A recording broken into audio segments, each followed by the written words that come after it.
मछलापुर नाम का एक छोटा सा गांव था, जहां हर सुबह सूरज की पहली किरण से धूप की हल्की गर्मी खेतों पर फैल जाती थी।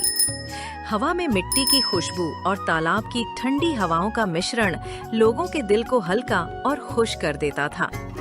गांव के लोग सीधे साधे, मेहनती और खुश मिजाज थे, लेकिन एक चीज के लिए उन्हें सबसे ज्यादा जाना जाता था, किस्नू की फिश फ्राई। किस्नू अपने पुराने लकड़ी की नाव में सुबह सुबह तालाब की ओर निकलता। नाव की लकड़ी से हल्की सी चरमराहट और पानी की आवाज उसके कदमों के साथ मेल खाती। वो मछलियों को पकड़ने से पहले तालाब के पानी की ओर देखता और हंसकर कहता, अरे मेरी गंगा मैया, आज भी मुझे ताजी मछली देना, गांव वाले इंतजार कर रहे हैं। किस्नू की आदत थी कि मछली पकड़ने से पहले पानी और नदी से थोड़ी बातें कर लेता।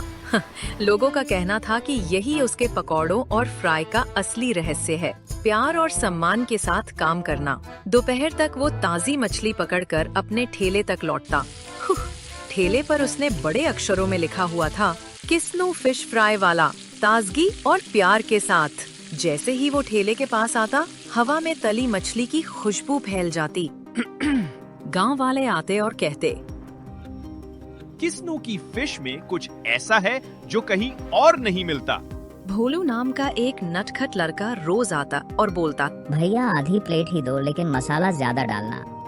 किस्नू हंसता और कहता, मसाला तो मैं हर प्लेट में बराबर डालता हूँ बेटा, फर्क दिल से बनाने में है। गांव में लोग उसकी तारीफ करते और खुशी से मछली खाते। हर प्लेट के साथ उसके चेहरे पर संतोष झलकता। किस्नू के घर में उसकी माँ लक्ष्मी बिस्तर पर लेटी हुई थीं।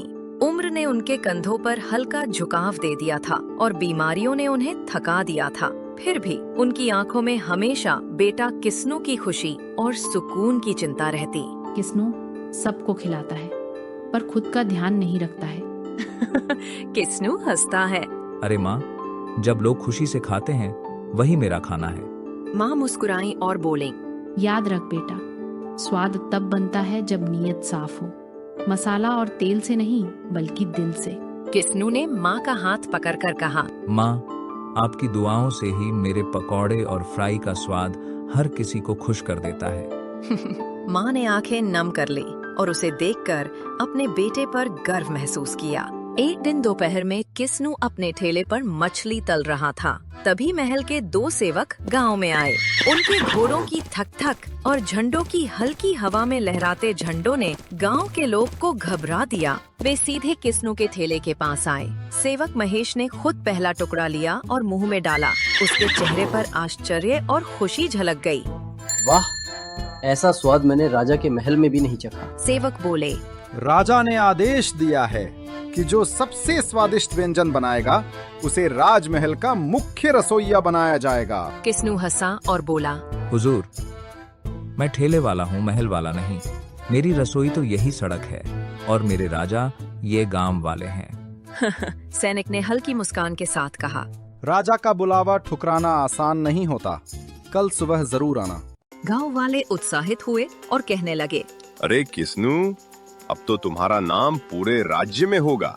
किस्नू ने सिर झुका लिया और मन ही मन सोचा, महल जाना आसान नहीं होगा, लेकिन माँ की दुआ उसके मन को मजबूत कर रही थी। कुछ दिनों बाद राजा प्रताप देव को सेवक ने किस्नू की तारीफ सुनाई। राजा ने तुरंत आदेश दिया, उसे बुलाओ, मैं उसके हाथ की मछली चखना चाहता हूँ। सेवक महेश गांव आया और किस्नू से बोला, राजा ने बुलाया है, इनकार मत करना। किस्नू ने कहा, मैं राजमहल जाऊं या ना जाऊं, लेकिन माँ की दवा देना जरूरी है। सेवक ने चेतावनी दी, राजा का आदेश है, देर मत करना। किस्नू ने गहरी सांस ली, अपनी नाव की ओर देखा और तय किया कि वो अपने आप और अपने अंदाज से महल में जाएगा। महल में पंडित भोगीराम, राजा का मुख्य रसोइया, किस्नू को देखकर हैरान रह गया। ये मछली वाला क्या हमारे साथ मुकाबला करेगा? राजा ने हंसकर कहा, हर किसी को मौका मिलेगा, स्वाद ही असली पहचान है। किस्नू ने अपनी साधारण कढ़ाई निकाली और वही मसाला डाला जो रोज ठेले पर डालता था। हल्दी, नमक, लाल मिर्च और माँ की दुआ। जैसे ही मछली तली, पूरी रसोई महक उठी। राजा ने पहला टुकड़ा खाया, आंखें बंद की और मुस्कुराए। वाह, ये स्वाद तो दिल में उतर गया। लेकिन भोगीराम को ईर्ष्या हुई। उसने रात को किस्नू की मछलियों में खराब मसाला मिला दिया।